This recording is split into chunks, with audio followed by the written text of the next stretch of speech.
siente y arranque con la charla. Espero que la disfruten. Hola. Hola. Buena forma de empezar. Bueno, como ya dijo Power, mi nombre es Pablo Solé, hago información en seguridad para Immunity. Últimamente estuve haciendo exploits de tipo client-side para Canvas y bueno, haciendo algunas herramientas de análisis tanto estático como dinámico para Immunity Debugger. Más que todo eso es lo que estoy haciendo. Vamos a hablar sobre atacar lenguajes embebidos en sistemas, haciendo un ejemplo práctico en el caso de dos lectores de PDF, el caso de Acrobat Reader y de Foxit. Vamos a ver cómo decodear algunos objetos, propiedades y métodos de JavaScript. Y bueno, después cómo fusear esos métodos de JavaScript. ¿Cómo? Y bueno, por último vamos a dar como ejemplo un bug que estuvo en el Adobe Acrobat Reader 8.1.1, que se parchó en el 8.1.2. Y bueno, vamos a hacer una pequeña demo ahí del exploit corriendo y bueno, eso. Ups, era para el otro lado. Bueno, primero que todo, la creación de nuevas vulnerabilidades, el encontrar nuevas vulnerabilidades en el software se ha vuelto una tarea bastante complicada porque los propios vendors, las propias personas que están haciendo los softwares, están incluyendo herramientas de testeo, de auditoría de código y de fuzzing en sus propias líneas de producción. Antes de hacer un release de código, pasan por una serie de testeos, así que digamos, es como que estamos tratando de estar un paso más adelante de los testeos que se hacen en las propias líneas de producción de software. Así que bueno, necesitamos crear aplicaciones y crear herramientas para atacar aplicaciones rápidamente. Por eso es que utilizamos, bueno, nosotros hicimos Immunity Debugger, que está disponible, es libre. Y bueno, tiene un engine de Python dentro y un montón de librerías para ayudarlos a hacer herramientas de análisis estático, de análisis dinámico, análisis de procesos, de la estructura de memoria, bueno, sacar signatures, de funciones, un montón de cosas que están piolas y que pueden ayudar tanto a analizar el funcionamiento de un programa, o sea, a hacer la propia función de debugger, como para encontrar nuevas vulnerabilidades, porque estamos orientados más que todo en lo que es el ámbito de la seguridad.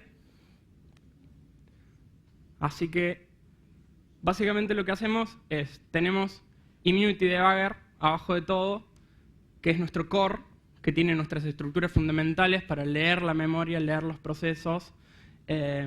Después de ahí, tenemos una librería genérica ya hecha en Python, propiamente dicho, que tienen obviamente las fuentes, porque es Python, pueden leerla, pueden modificarla, pueden agregarle cosas, que es la imlib. Y arriba de eso tenemos ya propiamente los scripts que nosotros generamos para tareas específicas.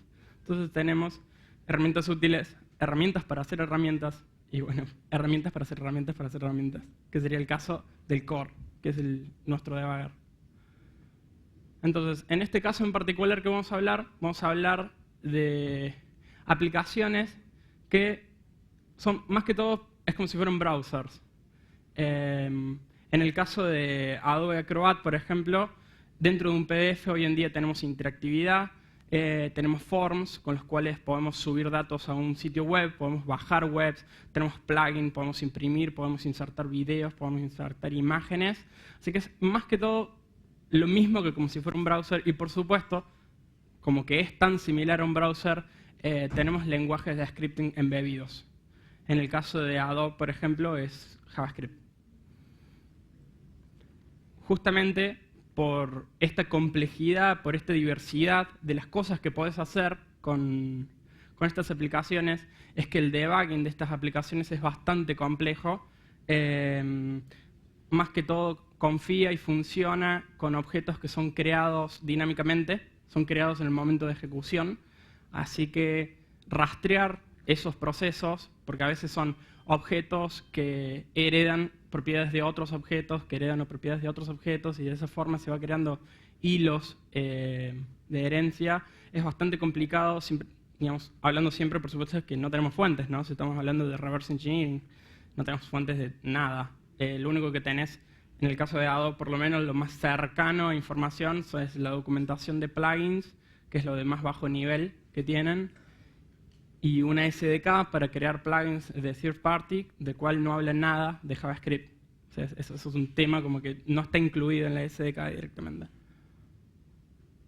Bueno, entonces lo que vamos a mostrar acá es cómo combinar técnicas de análisis estático y análisis dinámico para introducirnos dentro de esta aplicación a diferentes niveles, donde puedas introducirte, por ejemplo, en los plugins propiamente dicho, ya sea en el control, por ejemplo, de el manejo de copyright, de derechos, las aplicaciones multimedia, como también puedes ingresar a los motores, los engines, JavaScript en este caso, pero podría ser en el caso de Internet Explorer el Visual Basic Scripting, y también cómo ingresar dentro de las estructuras que se están actualmente ejecutando, que son específicas a un proceso en particular, a una sesión de PDF en particular, que serían los objetos internos. Bueno, ¿cuáles son los tipos de bugs que podemos llegar a encontrar en este tipo de aplicaciones? Salir de la sandbox, el JavaScript al que tenemos acceso en Adobe o en Foxit, está restringido, no podemos hacer cualquier cosa, no podemos modificar, por ejemplo, ningún archivo fuera de nuestro propio PDF. Incluso en muchos casos no puedes ni siquiera modificar tu propio PDF, no puedes acceder a la red, no puedes hacer un montón de cosas desde un PDF normal. Pero hay técnicas para elevar tus privilegios, por así decirlo, dentro de lo que puedes hacer dentro de un PDF y escapar justamente de esta sandbox. Otro tipo de errores es a la hora de inicializar los objetos. Vos cuando creas un nuevo objeto dentro de JavaScript, podés llegar a crear algunas null deferences y double freeze, o sea, liberar un objeto que ya fue liberado anteriormente, con lo cual se puede corromper la memoria y otro tipo de cosas. Después hay buffer overflows en los métodos e incluso en las propiedades también, porque como ya vamos a ver más adelante, cuando nosotros seteamos o obtenemos el dato de una propiedad, en realidad lo que estamos haciendo es ejecutar una función internamente, no es simplemente leer un espacio de memoria como uno se haría la idea. Y otro tipo de bugs que puedes encontrar son shell escape, o sea que logras ejecutar comandos del sistema operativo, propiamente dicho, dentro de esta aplicación, que obviamente no se daría poder. Este terreno todavía es bastante fértil, no hay muchas herramientas especializadas porque son difíciles de hacer, porque es un campo muy específico, entonces a lo mejor a veces el tiempo de desarrollo parece que no lo valiera. Pero además tenemos otras propiedades más, como por ejemplo, en muchos casos la gente que hace el engine de JavaScript, por dar un ejemplo, no es la misma gente que hace el resto de la aplicación. Entonces puede haber casos donde la falta de comunicación entre ambos equipos da lugar a errores, eso se ve. Y además que el data flow, el flujo de objetos que hay dentro de la aplicación una vez que está en funcionamiento es complejo, no es fácil de seguir, es dinámico por supuesto, y ni qué hablar si encima la aplicación maneja múltiples threads, en cuyo caso bueno, se vuelve un poquito más complejo todavía. Los casos de estudio que vamos a ver ahora, ahí está Adobe Reader y Foxit. Primero un poquito de internals, de cómo funciona JavaScript en Adobe. Adobe implementa un scripting engine que se llama ECMA, que es una especie de JavaScript estandarizado. ECMA es una asociación de estándares internacional que sacó un paper diciendo cómo debería ser un motor de JavaScript estándar. Bueno, la gente de Adobe tomó esta especificación y hizo el motor. Ahora, ¿cómo aplica? ¿Cuándo puedo ejecutar JavaScript dentro de un PDF? Bueno, todos los JavaScript se ejecutan como respuestas a un evento. Ejemplos de evento, cuando se inicializa la aplicación, o sea, cuando se inicializa el reader, se ejecuta un evento que se llama Application Initialization, que en ese momento, por ejemplo, yo puedo inyectar JavaScript. cuando abro un documento puedo ejecutar básicamente de la misma forma que en un Word o un Excel podemos ejecutar macros automáticamente como respuesta de eventos. Esto sería más o menos lo mismo. Cuando hacemos clic en un botón, cuando nos posicionamos arriba del mouse, mucho más o menos como es un browser. Bueno, así funcionan todos los casos de JavaScript en Adobe y en Foxy también. Cada evento está definido por una dupla, que es el tipo de evento, que implicaría qué clase de evento es, eventos que tienen que ver con la aplicación, con la ejecución en bash, con la consola, con el documento propiamente dicho, con el menú, hay varios tipos más. Y después está el nombre del evento propiamente dicho, la inicialización, ejecución, cuando abrimos el documento, cuando vamos a cerrarlo, cuando vamos a grabarlo, cuando vamos a imprimir, etc. Y cada uno de los tipos de evento, aplicación, consola, documentos, etc., define el contexto de seguridad en donde se va a ejecutar ese JavaScript. Eso es muy importante porque hay dos niveles de privilegios dentro de estos contextos de seguridad. Tenemos el contexto privilegiado, donde podemos hacer básicamente todo lo que la API de Adobe tenga predefinido. Hay una API bastante grande, bastante potente. Bueno, si estamos en un contexto privilegiado, podemos hacer cualquier cosa. Ejemplos, los eventos de aplicación, de consola y de bash, normalmente tienen privilegios para hacer cualquier cosa. Y por otro lado, están los contextos no privilegiados, que es el caso, obviamente, de cuando abrimos un documento.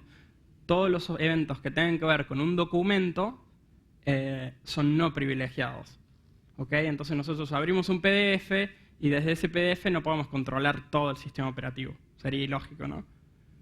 Pero se pueden elevar el contexto de seguridad utilizando dos funciones, que es begin-prev. Una vez que ejecutamos begin-prev, lo que esté por debajo se va a ejecutar en un contexto de seguridad elevado, privilegiado, o podemos directamente crear una función que se considere segura y esa función se va a ejecutar con privilegios elevados.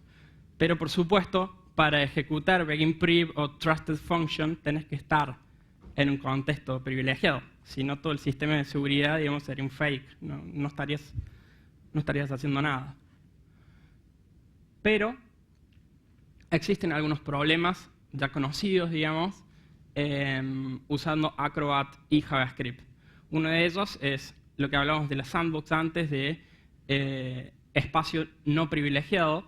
Es decir, podemos escalar de un espacio no privilegiado dentro de un documento a un espacio privilegiado en el que podemos usar toda la API. Y también existen overflows en Stack Overflows o Heap Overflows en algunos de los métodos nativos que soporta la API.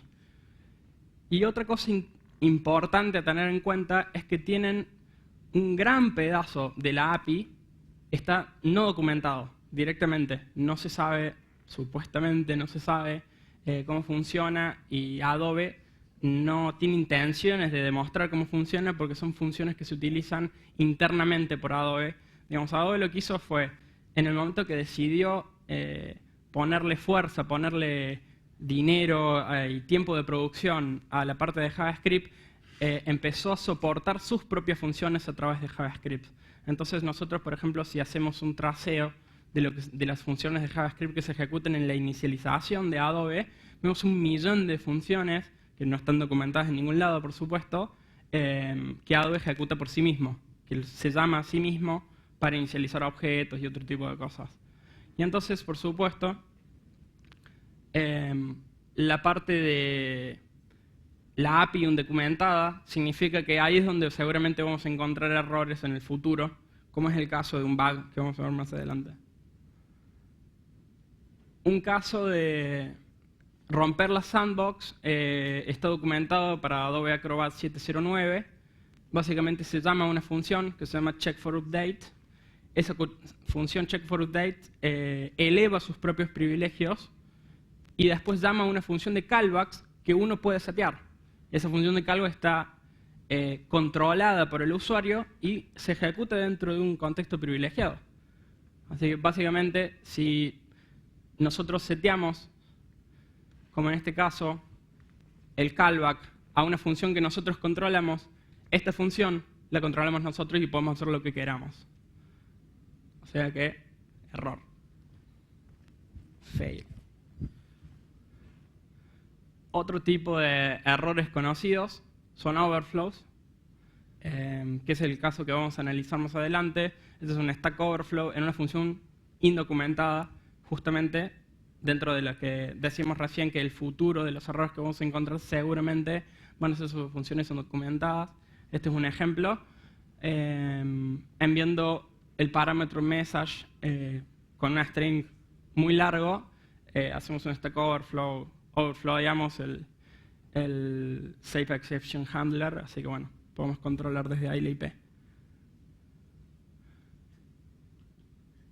Y bueno, como en muchos otros casos de engines que hay de scripting, porque no es algo específico de Adobe, sino que en muchos engines que van a ver, muchísimas funciones son indocumentadas, no está especificado cómo funcionan y por supuesto por ser indocumentadas pueden cambiar cuando ellos quieran. Pero normalmente estas funciones tienden a recibir menos testeo, justamente porque son para uso interno. Entonces no se espera que los usuarios vayan a usarlas, por ende, bueno, se las testea menos y es donde normalmente están los errores. Un ejemplo, por ejemplo, es del objeto collab, que tiene únicamente 3 métodos documentados y no tiene ninguna propiedad documentada, cuando en realidad tiene 48 miembros entre métodos y propiedades. O sea que todo el resto es todo indocumentado, son 45 objetos y propiedades, métodos y propiedades que supuestamente nadie sabe cómo funcionan. Bueno, no es cierto, por cierto. Pero bueno. Un segundo. ¿Cómo se ve todo esto en Assembler? Antes que nada, un poquito de teoría sobre objetos, objetos, digamos, relacionados, en este caso, con scripting, para que no estén al tanto. En el momento de inicialización, cuando abrimos la aplicación, se registran una serie de objetos de JavaScript. Cada objeto, en realidad, en sí mismo, además de sus datos, es un array de métodos y propiedades que se pueden acceder. Digamos que el objeto en JavaScript, más que todo, funciona como un contenedor de miembros, de propiedades y métodos, y otros objetos, que es lo que dice acá. Los miembros pueden ser propiedades, métodos u otros objetos que están dentro. Y las propiedades en sí, en realidad, tienen 2 funciones asociadas, los getter y los setter. El getter se llama cuando uno trata de tomar la propiedad, el valor de la propiedad, y el setter, obviamente, cuando uno trata de setear esa propiedad. Los métodos tienen una sola función. Cuando yo me refiero a qué función, yo estoy hablando de funciones en Assembler, ¿no? Funciones en el binario. Los métodos tienen obviamente una sola función asociada, que es la función a la que llamamos, y los objetos tienen una función asociada que es el constructor, que es el que inicializa la memoria del objeto. Y bueno, acá empezamos con las estructuras. El plugin que controla este ECMAScript se llama escript.api. Y tiene una serie de estructuras en memoria que son como estas, donde está el nombre del objeto, un puntero a los miembros del objeto y una cuenta de cuántos miembros tiene. Dentro de ese puntero de miembros está el nombre del miembro, un puntero a estructuras de seguridad. En el caso de estas estructuras de seguridad son estáticas, están en duro dentro del plugin, pero no es la única forma de setear restricciones de seguridad. Hay 2 formas, o se hace a través de este sistema, o cada método en particular puede setear restricciones de seguridad dentro de su propia estructura, dentro de su propia función. Además de esas 3 estructuras de seguridad, tanto si son getters, para setters o para métodos, hay información de los argumentos y un contador de la información de los argumentos. Que eso no vamos a llegar a verlo porque no está relacionado con el tema de la seguridad, pero también está ahí. Bueno, este puntero de privilegios, que es ese que está ahí como security method, apunta a esta otra estructura, que entre otras cosas, una de las cosas que tiene son los eventos en los que está permitido ejecutar esta función. Y un contador de cuántos eventos está permitido. Y esto apunta a otra estructura donde está obviamente el tipo de evento y el nombre del evento. Entonces acá tenemos un ejemplo, tenemos el puntero, apunta a Application Initialization y Console Exec. Este es el caso, por ejemplo, de lo que se llama una función privilegiada. Es una función que únicamente se puede ejecutar en un contexto de alto nivel. Ese es un contexto que un documento en particular no puede tocar. La inicialización de la aplicación y la ejecución de console es algo que, si nosotros abrimos un PDF, ese PDF que abrimos no puede controlar esos eventos. ¿Ok? Esto nada más que un resumen de todas las estructuras que yo logré deducir. Así que, bueno, si se bajan los slides, ahí las tienen. Por las dudas quieren jugar con eso. Además, cada plugin que que crea nuevos objetos o nuevos métodos o propiedades de JavaScript, lo hace a través de una estructura como esta, donde tenés el puntero a la función en el binario que va a manejar esta función de JavaScript, el nombre de la función de JavaScript y un cal acá, que es el que registra el método. Si ven acá dice BC, este es el index dentro del puntero de funciones del objeto, y es lo que identifica que lo que está registrando es un método. Existe lo mismo para los getters y los setters con un diferente index. Si el index es B4, lo que está registrando es un getter, la estructura es la misma, y si el index es B8, lo que está registrando es un setter, nuevamente la estructura es la misma. Tenés el function pointer y tenés el nombre de la función. Como les decía antes, algunas funciones pueden setear sus restricciones de seguridad dentro del propio cuerpo de la función. Como es este caso, lo que hace es armar una lista de tipos de evento y nombres de eventos que están habilitadas. Que se haría acá, digamos, en este puntero está la lista de eventos habilitados. Y este es un puntero, una estructura que mantiene el evento actual que estamos ejecutando. O sea, en qué contexto estamos. Y esta función lo que hace es comparar que este evento esté dentro de esta lista. Si no está, obviamente, nos sale un warning, nos da un error y nos dice que no se puede ejecutar esa función. Básicamente retorna 1 si está bien o 0 si no. Y de ahí en adelante la función sale, si está bien programada, digamos. Además, cada llamada a un método en JavaScript pasa a través de un dispatcher que lee esta estructura que tenemos de métodos accesibles, busca el nombre de la función y nos retorna el function pointer al que vamos a llamar. Y le pasa como argumentos una lista, pues, que esto en realidad es un objeto donde están todos los argumentos de JavaScript, la función que queremos llamar, que en este caso es collectEmailInfo, porque es la que vamos a usar más adelante, y acá esto es un puntero al function pointer, donde está realmente en el binario la función que va a manejar este collectEmailInfo.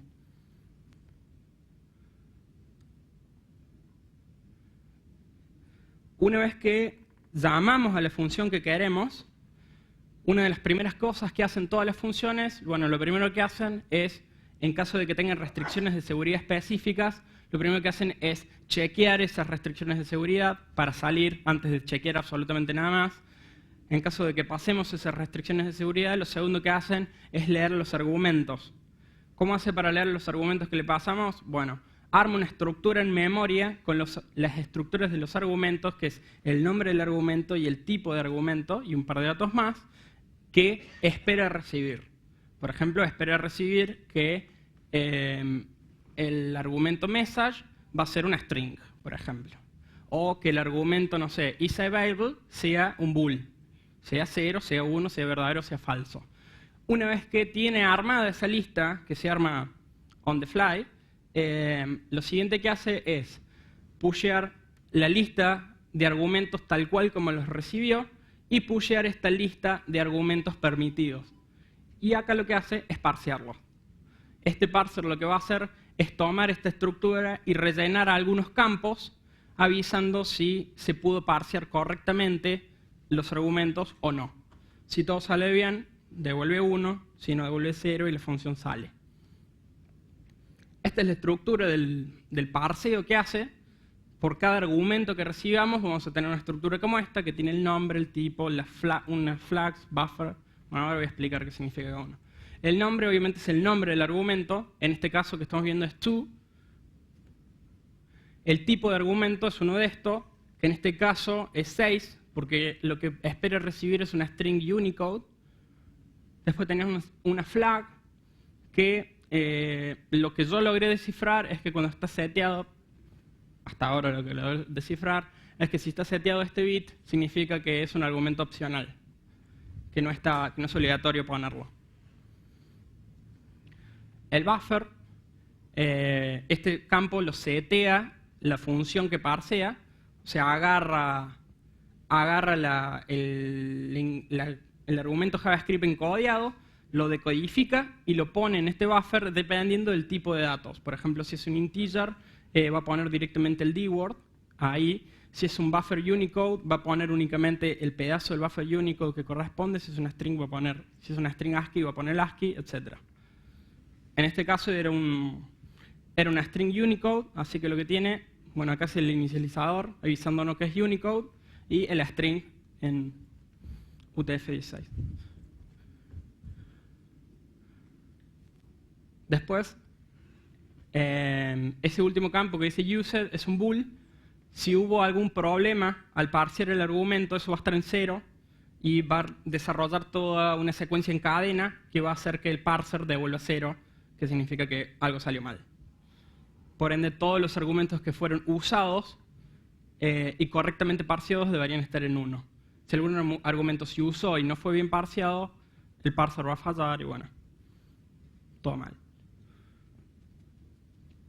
El otro caso es el caso de Foxit, que básicamente utiliza la misma técnica de registrar objetos, métodos y propiedades al comienzo, pero en este caso los argumentos son chequeados a mano. No hay un parser de argumentos genérico que nos dé que tenga una estructura, sino que se chequea uno por uno. ¿Qué quiere decir esto? Que si algún método en particular falla en el parseo de los argumentos, no significa que todos fallen, sino que esa función en particular falla. Por lo cual hay mucho código repetido. Todas las funciones, por ejemplo, que tienen que manejar strings o array, tienen un montón de código que está repetido, lo cual puede llegar a dar lugar, digamos, a que si alguna vez alguien encuentra un error en una de esas funciones, la gente de Foxit va a tener que cambiarlo en un montón de lugares. Y bueno, eso nos puede dar lugar a que se olvide de cambiarlo en algún lado. Pasan esas cosas. Pero lo que sí tiene es un dispatcher, igual que hace Adobe, para las llamadas a los métodos. Esto es un ejemplo de cómo hace para registrar un objeto. En este puntero está el nombre del objeto y esta función, bueno, retorna un identificador del objeto, un identificador único para esta sesión. Lo mismo sucede cuando seteas una propiedad. Acá hace todo junto. Tiene una sola función para setear el setter, el getter, el nombre de la propiedad y el objeto al que pertenece esa propiedad. Lo hace todo en una sola llamada. Como setear un método, más o menos lo mismo. Lo que sí hace es, tiene una lista de cuántos argumentos espera recibir. Si recibe más que esa cantidad, el resto de los argumentos no los tiene en cuenta. Eso sí es. Ese chequeo sí lo hace. Ups. Acá está el dispatcher. Tiene el array de argumentos que envía, la cuenta, el buffer donde va a poner el return value de la función en JavaScript, y ahí al final llama al function pointer, que es la función en binario que va a manejar esta función, este call en particular a este método. No se debe ver muy bien, estoy bastante seguro, pero este es un parser que escribí para Foxit, que se ejecuta en el momento de que inicializas el programa, que es cuando registra todos los objetos. En este caso, por ejemplo, acá se ve que registra el objeto documento, que el objeto va a tener 9 miembros, y acá tiene la propiedad, por ejemplo, numFields, el function pointer del getter, el function pointer del setter, y así hace con cada una de las propiedades. Acá está seteando métodos, por ejemplo el método goBack del objeto application, el function pointer es este, y espera ningún argumento, en este caso, 0 argumentos. Esto es muy interesante, obviamente, a la hora de que queramos fusear, porque sabemos precisamente, o en el caso de que queremos desensamblar y analizar una función en particular, con este método, obviamente, podemos saber específicamente dónde tenemos que buscar y no tenemos que andar dando vueltas por el binario, digamos. Bueno, ¿cómo decodificar todo esto usando Immunity Dagger? Hay dos formas, o más bien se pueden conseguir la información de dos lugares diferentes. Una es de una forma estática, que es decodificar estas estructuras que vimos al principio. Y la otra forma es hookear, es decir, colgarse de las llamadas que hacemos a los métodos a la hora de parsear los argumentos. Entonces podemos saber qué recibió cada argumento, si fue bien parseado, bueno, toda la información que tenga que ver con cada argumento. Y sobre todo podemos saber qué tipo de argumentos espera la función. Lo cual es muy importante a la hora de fusear. Pues yo puedo estar 2 horas fuseando con millones de strings a un argumento que tiene que ser un integer. Entonces lo estoy haciendo el vicio, estoy perdiendo un montón de tiempo porque esas funciones, porque todos esos intentos van a morir en el parser. Yo le mando unos strings enormes y de diferentes tamaños y con caracteres raros y qué sé yo, y todo muere en el parser, porque lo que está esperando es un integer en realidad. Entonces conocer la información de los argumentos es esencial para hacer un fuzzing efectivo. Y que no sea simplemente un fuzzing ciego, le mando con todo lo que tenga en todos los argumentos posibles. Que normalmente eso no va a terminar nunca de ejecutarse. O va a tardar años, y no sé si es tan bueno. Entonces necesitamos hacer una script que lo que haga es leer la memoria de Adobe para identificar esas estructuras que vimos al principio, esos arrays de objetos con sus miembros y sus privilegios. Y lo que voy a hacer ahora es mostrar algunos pedazos de script donde hago esto para la función browse4doc. Bueno, este pointer que está acá, hardcodeado, es donde empieza la estructura de application en Adobe 8.1.1. Lo primero, lo que hago acá, si ustedes ven, son llamadas a la librería. Es muy fácil de hacer. Para resolver un puntero, todo lo que hago es leer el dword, que es el puntero, y después hago que lea una string apuntando al puntero que resolví antes.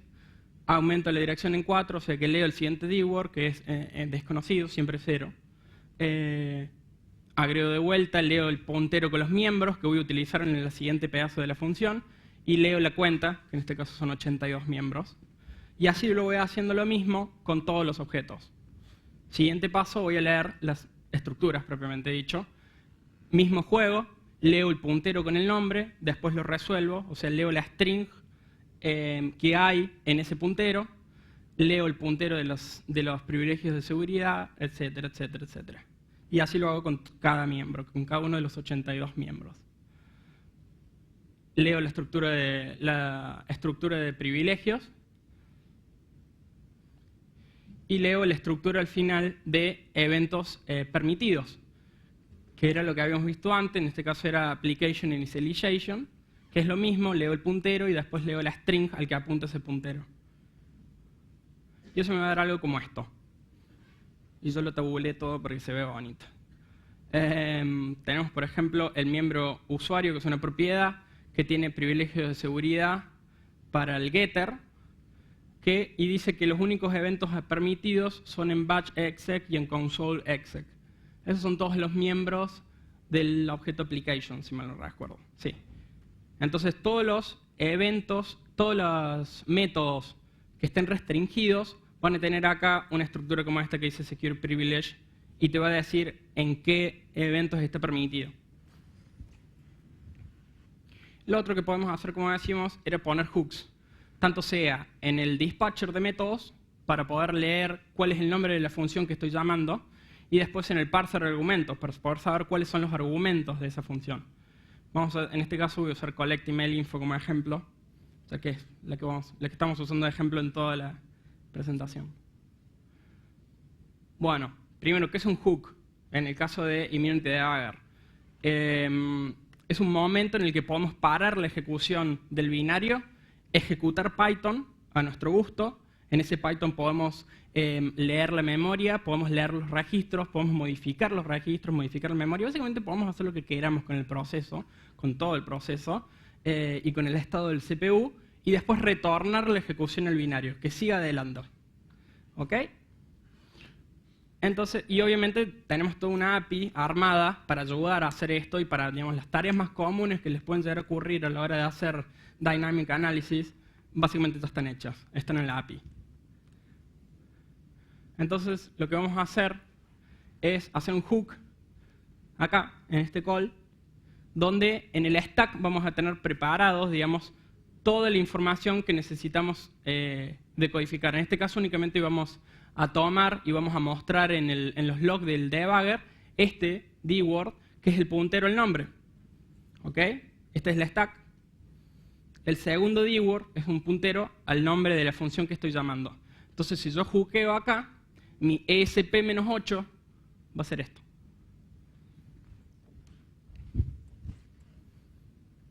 ¿Qué es lo que estoy haciendo acá? Ups, me fui. Un segundo. Sí, estoy bien. Bien. SP más 4, no más 8. Está bien. Esto sería SP y esto es SP más 4. Entonces lo que hago primero es leer SP más 4, read long, ¿ok? Que sería esto. Y después lo que hago es resolver esto. ¿Qué es lo que hago acá? Leo el estado de EBP menos 18. 18 hexa, por supuesto. Y eso me va a dar el puntero que tiene el nombre directamente. ¿Ok? Perdón, que tiene el function pointer. Sí. Esto. Este es el function pointer al que estoy llamando. Y este es el nombre. Y esto es el nombre de la función a la que estoy llamando. Entonces voy a tener un log en la ventana de log del debugger. Voy a tener un montón de llamadas como esta. Cada vez que llamo una función, voy a tener un montón de líneas como esta, que voy a decir, llame la función trusted function que está en este puntero. Y así puedo ir sabiendo realmente qué es lo que está haciendo el Adobe Acrobat Reader.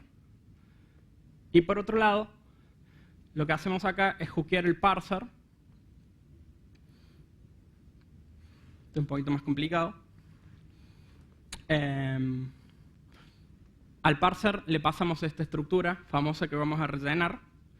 El parser cuando llama, inicia, hace todo el chequeo, y lo que nosotros vamos a hacer es pararnos en este punto, justo antes de que el parser vuelva, ponemos nuestro hook acá. Entonces en la stack vamos a tener algo como esto, donde tenemos cada una de las estructuras. Este es un argumento que es opcional, el nombre del argumento es to, el tipo del argumento es 6, o sea que es un Unicode, y este es el buffer donde debería estar el contenido de to. Y esto nos indica si este argumento fue usado o no fue usado.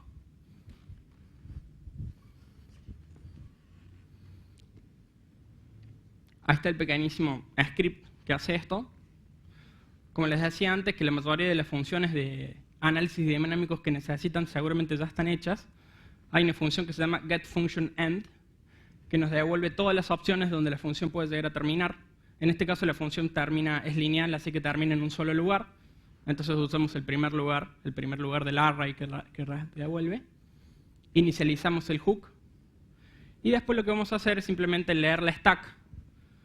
Y cada uno de los elementos de la stack la vamos a ir poniendo en nuestro pequeño script de Python. Lo que hacemos después es imprimir esto en la ventana de log y estamos hechos. Podemos ir viendo cada uno de los argumentos de cada función que llamamos. Y se va a ver algo como esto, que tampoco se ve muy bien, ya lo sé, pero acá dice function call collect email info y el pointer de esta función, y acá están todos los argumentos que puede recibir esta función. El caso por ejemplo, el argumento message es de tipo 6, o sea que es Unicode, es opcional, el buffer es fue usado, y este es el contenido del buffer, que esto es algo que le agregué después, era mostrar por pantalla el contenido del buffer, que me dice, esto es un buffer de tipo Unicode, y te lo muestra. En este caso, acá lo que hice fue una impresión del exploit que se usa, de un proof of concept del exploit que vamos a usar después. Ven que hay un access violation acá. porque sobreescribí toda la stack. Bueno. 10. Bueno, ponele. Vamos a tratar de fusear con Spike cada uno de los argumentos que tenemos en estas funciones de JavaScript.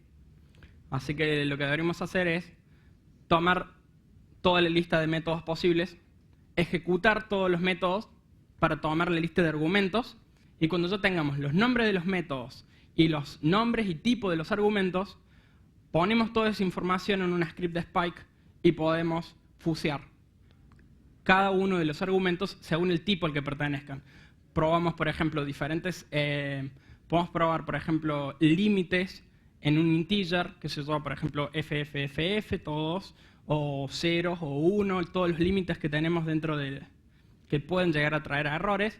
O en el caso de string podemos probar a string con caracteres extraños, a string muy largos, a string muy cortos, format strings, problemas. Entonces,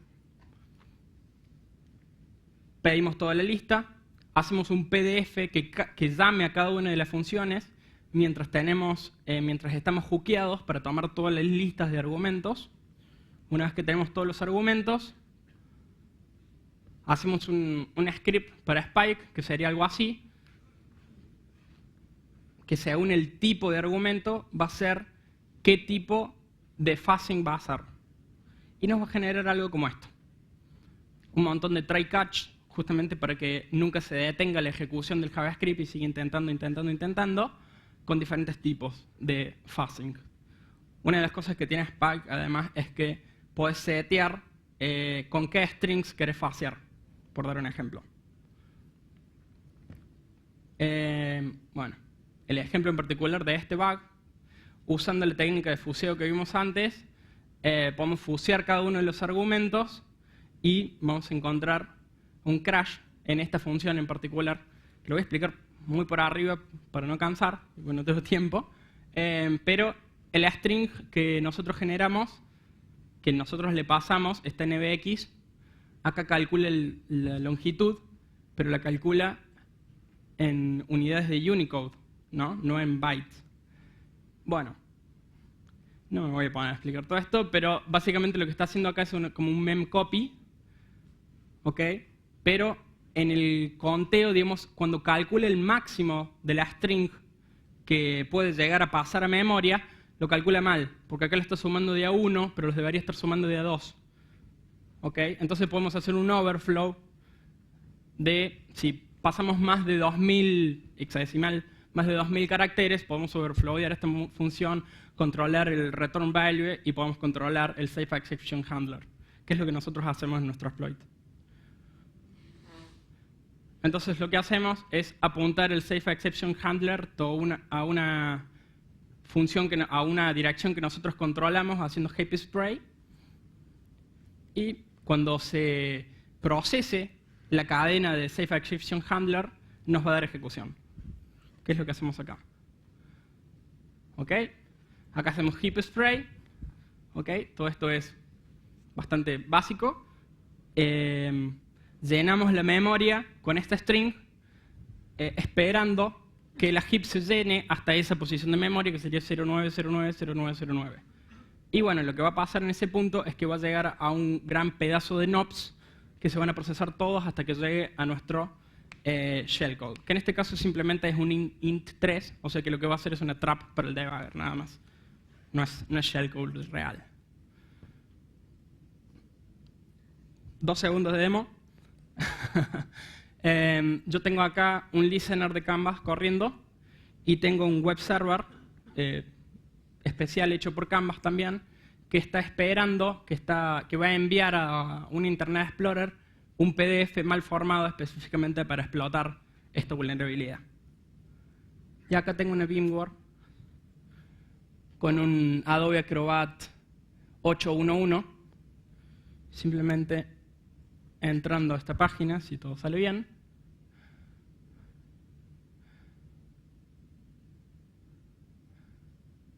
Bingo. Lo que está haciendo ahora es ejecutar mosdef está tratando de tomar las funciones que va a necesitar utilizar. Vamos a hacer un...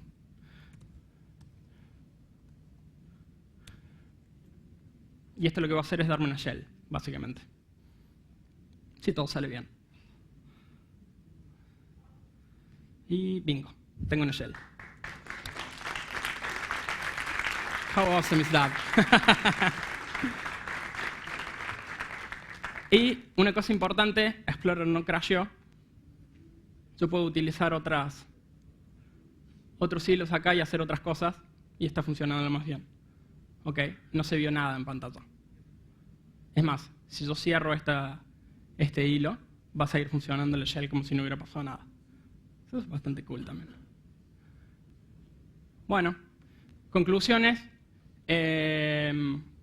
Los engines de JavaScript o de scripting en general, embebidos en programas, ya no son algo poco normal, no es algo nuevo, digamos, sino que es algo que está en muchos programas, incluso programas ahora multimedia, podés embeber scripting dentro de videos, lo cual es bastante cool. Abren un nuevo mundo para la seguridad, una nueva beta, un nuevo vector de ataque bastante interesante y que debería ser probado extensamente, mucho más extenso que ahora. Blind fuzzing, o sea, fusear ciegamente ya no es una opción, ya no sirve porque los propios vendors lo hacen ellos mismos, así que no va a funcionar. Y bueno, el debugger tiene un montón de herramientas para ayudarnos a hacer este tipo de cosas que ustedes pueden llegar a necesitar. Básicamente eso es todo. Muchas gracias por su tiempo.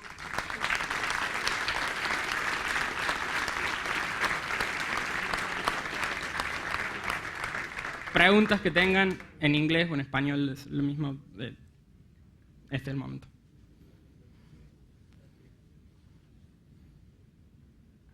No? Any question?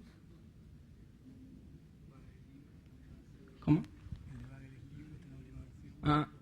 Gracias. Acá me apunta el apuntador electrónico que tengo que les haga acordar que el debugger es libre, lo pueden bajar de la página de Immunity, es siempre que quieran, y la última versión nos salió hace re poquito, la verdad. Tiene algunas cosas muy cool y dentro de poco vamos a agregar un par más también que les va a llamar la atención. Así que cuando quieran los invitamos, úsenlo, tienen soporte, foros, lo que necesiten, nosotros estamos para recibirlos. Así que, bueno, muchas gracias.